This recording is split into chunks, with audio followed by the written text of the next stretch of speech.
ಒಂದು ದಿನ ಮದುವೆ ತಯಾರಿ ಮಾಡ್ತಿದ್ದಂತಹ ಯುವಕ ಕೆಲವು ವರ್ಷಗಳ ನಂತರ IPL ನಲ್ಲಿ ಎರಡೆರಡು ಟ್ರೋಫಿಗಳನ್ನ ಗೆದ್ದಂತಹ ನಾಯಕನಾಗ್ತಾನೆ. ಇದು RCBಯ ಕ್ಯಾಪ್ಟನ್ ಆಗಿರುವಂತಹ ರಜತ್ ಪಟಿದಾರ್ ಅವರ ಕತೆ ಆಗಿದೆ. ಇವರ ಕತೆ ಯಾವ ಸಿನಿಮಾಗೂ ಕಮ್ಮಿ ಇಲ್ಲ ಅನ್ನೋ ತರ ಇದೆ. ಬನ್ನಿ ನೋಡೋಣ. ಅದಕ್ಕೂ ಮುಂಚೆ ನೀವು ನಮ್ಮ ಚಾನಲ್ನ ಸಬ್ಸ್ಕ್ರೈಬ್ ಮಾಡಿಲ್ಲ ಅಂದ್ರೆ ಟ್ರೆಂಡಿಂಗ್ ಗುರು ಕನ್ನಡ ಚಾನಲ್ನ ಈಗಲೇ ಸಬ್ಸ್ಕ್ರೈಬ್ ಮಾಡಿ. ಬನ್ನಿ ಶುರು ಮಾಡೋಣ.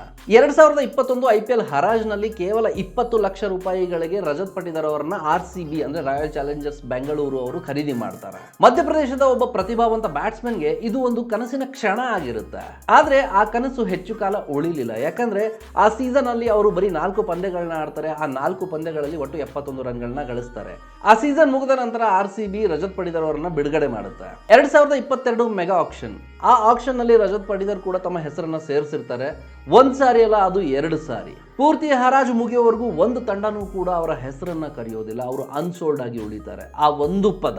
ಸೊ ಇಲ್ಲಿಗೆ ನನ್ನ IPL ಅಧ್ಯಾಯ ಮುಗೀತು ಅಂತ ಹೇಳಿ ರಜತ್ ಪಟಿದಾರ್ ವಾಪಸ್ ಮನೆಗೆ ಹೋಗ್ತಾರೆ. ಅಲ್ಲಿ ಅವರ ಮದುವೆ ದಿನಾಂಕನ ನಿಗದಿಪಡಿಸ್ತಾರೆ. ಮೇ 2022 ಅಲ್ಲಿ ಅವರು ಮದುವೆ ಆಗಬೇಕಾಗಿತ್ತು. ಕ್ರಿಕೆಟ್ನ ಕನಸಿಗಿಂತ ಹೆಚ್ಚು ಅವರ ಜೀವನದ ಒಂದು ಹೊಸ ಅಧ್ಯಾಯದ ಕಡೆ ಅವರು ಹೆಜ್ಜೆ ಇಡ್ತಾ ಇದ್ರು. ಆದ್ರೆ ಇಲ್ಲಿ ವಿಧಿ ರಜತ್ ಪಟಿದಾರ್ ಅವರ ಬಗ್ಗೆ ಬೇರೆ ಕಥೆನೇ ಬರೆದಿತ್ತು. RCB ತಂಡದಲ್ಲಿ ಗಾಯದ ಸಮಸ್ಯೆ ಉಂಟಾಗುತ್ತೆ.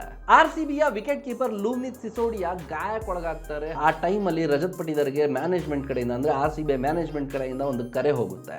ಮ್ಯಾನೇಜ್ಮೆಂಟ್ ಕೇಳುತ್ತೆ, ನೀವು ಮತ್ತೆ ತಂಡಕ್ಕೆ ಬಂದು ಸೇರ್ಕೋಬಹುದಂತ. ಅದು ಅವರ ಜೀವನದ ಒಂದು ತಿರುವಿನ ಕ್ಷಣ ಆಗಿರುತ್ತೆ. ಕುಟುಂಬದವರು ಕೂಡ ರಜತ್ ಪಟಿದಾರ್ ಅವರಿಗೆ ಪ್ರೋತ್ಸಾಹ ನೀಡ್ತಾರೆ. ಇದು ದೇವರು ಕೊಟ್ಟಂತಹ 2ನೇ ಚಾನ್ಸ್ ಆಗಿರುತ್ತೆ ಅವರಿಗೆ. ಹಾಗಾಗಿ ಅವರು ಬೆಂಗಳೂರಿಗೆ ಬಂದು ತಲುಪ್ತಾರೆ.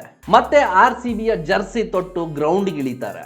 ಲೀಗ್ ಹಂತದಲ್ಲಿ ಉತ್ತಮ ಪ್ರದರ್ಶನ ನೀಡ್ತಾರೆ. ಅವರು ಪ್ಲೇ ಆಫ್ ನಲ್ಲಿ ಒಂದು ಇತಿಹಾಸನೇ ಸೃಷ್ಟಿ ಮಾಡ್ತಾರೆ. ಲಕ್ನೋ ವಿರುದ್ಧ ಎಲಿಮಿನೇಟರ್ ಪಂದ್ಯ, ಒತ್ತಡ, ನಿರೀಕ್ಷೆ, ಸಾವಿರಾರು ಅಭಿಮಾನಿಗಳು. ಅಲ್ಲಿ ರಜತ್ ಪಟಿದಾರ್ ಬ್ಯಾಟಿಂಗ್ ಮಾಡ್ತಿದ್ರು. 54 ಬಾಲ್ಗಳಲ್ಲಿ 112 ರನ್ಗಳನ್ನ ಅವ್ರು ಬಾರಿಸಿದ್ರು. ಆ ದಿನ ಅವರು ಬರೀ ಶತಕ ಬಾರಿಸಿರಲಿಲ್ಲ, ಅವರ ಜೀವನನೇ ಬದಲಾಯಿಸಿಕೊಂಡಿದ್ರು.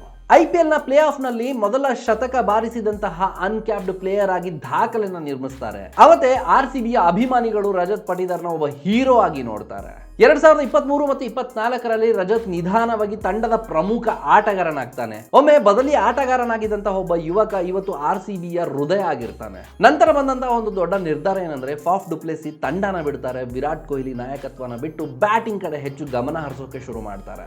ಆ ಸಮಯದಲ್ಲಿ RCB ಒಬ್ಬ ಹೊಸ ಯುವ ನಾಯಕನನ್ನ ಹುಡುಕ್ತಾ ಇರ್ತಾರೆ. ಆ ಟೈಮ್ ಅಲ್ಲಿ ಅವರು ಆರಿಸಿಕೊಂಡಂತ ಹೆಸರೇ ರಜತ್ ಪಟಿದಾರ್. ತುಂಬಾ ಜನ ಅನುಮಾನ ಪಡ್ತಾರೆ, ಇವನು ನಾಯಕತ್ವ ಮಾಡಬಹುದಾ, ಇವನು ಒತ್ತಡನ ನಿಭಾಯಿಸಬಹುದಾ ಅಂತ. ಆದ್ರೆ ರಜತ್ ಪಟಿದಾರ್ ಉತ್ತರನ ಮಾತಿಂದ ಕೊಡ್ಲಿಲ್ಲ, ಅವ್ರು ಕೊಟ್ಟಿರೋ ಉತ್ತರ ಫಲಿತಾಂಶದಿಂದ. 2025 18 ವರ್ಷಗಳ ನಿರೀಕ್ಷೆ, ಅನೇಕ ಸೋಲುಗಳು, ಅನೇಕ ಕಣ್ಣೀರುಗಳು, ಅನೇಕ ಟ್ರೋಲ್ಗಳು, ಅನೇಕ ಮುರಿದಂತ ಕನಸುಗಳು. ಕೊನೆಗೆ RCB ತನ್ನ ಮೊದಲ IPL ಟ್ರೋಫಿನ ಗೆಲ್ಲುತ್ತೆ. ಆ ಟ್ರೋಫಿನ ಎತ್ತಿ ಹಿಡಿದಂತಹ ನಾಯಕ ರಜತ್ ಪಟಿದಾರ್ ಆಗ್ತಾರೆ. ಅದೇ ಆಟಗಾರ, ಒಮ್ಮೆ ಹರಾಜಿನಲ್ಲಿ ಯಾರಿಗೂ ಬೇಡವಾಗಿರುವಂತಹ ಆಟಗಾರ ಅವನು. ಆದ್ರೆ ಕತೆ ಅಲ್ಲಿಗೆ ಮುಗಿಯೋದಿಲ್ಲ. ನಿಜವಾದ ದಂತಕಥೆಗಳು ಒಂದೇ ಗೆಲುವಿನಲ್ಲಿ ನಿರ್ಮಾಣ ಆಗೋದಿಲ್ಲ. ಅವು ತಮ್ಮ ಯಶಸ್ಸನ್ನ ಮತ್ತೆ ಮತ್ತೆ ಸಾಬೀತುಪಡಿಸ್ತವೆ. 2026 RCB ಮತ್ತೆ ಫೈನಲ್ ತಲುಪಿತ್ತು. ಅದರ ಎದುರಾಳಿ ಗುಜರಾತ್ ಟೈಟನ್ಸ್ ಆಗಿತ್ತು. ಎಲ್ಲರಲ್ಲೂ ಒಂದೇ ಪ್ರಶ್ನೆ, ಕಳೆದ ವರ್ಷ RCBಗೆ ಅದೃಷ್ಟ ಇತ್ತು ಅಂತ. ಆದ್ರೆ ಈ ವರ್ಷನೂ ಕೂಡ RCB ಮೈದಾನದಲ್ಲೇ ಉತ್ತರ ಕೊಡುತ್ತೆ.